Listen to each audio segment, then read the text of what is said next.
Eto mga bossing, Asian Games muna tayo. Masasabi nga po nating swerte ang unang salang ng ating pambato na si Mark Ashley Fajardo dahil tinapos lamang nito sa loob ng 11 seconds ang kanyang nakalaban na si Botans Dorji Wangdi. Etong ating pambato ang kauna-unahang sumalang sa Asian Games na ginanap sa bansang Hangzhou, China. Pero kung swerte itong ating pambato na si Mark Fajardo mga bossing ay may dalawa tayong kababayang Pinay ang natalo. Una na nga po dito ay ang ating pambato sa women's boxing 50 kg na si Ira Villegas. Nasilat nga po ito mga bossing sa pangbato ng Mongolian na si Yechujin Oyon Chingching. Habang natalo naman ang ating pambato sa 54 kg na si Iris Magno. Dalawa kaagad ang natalo sa ating mga kababaihang pangbato. Nasilat nga po ang ating pambato sa isang Uzbekistan, isang magandang diwata na si Oktumoba.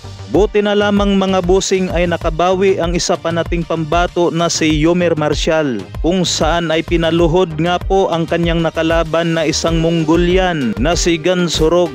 Ito ang kanilang highlights mga bossing.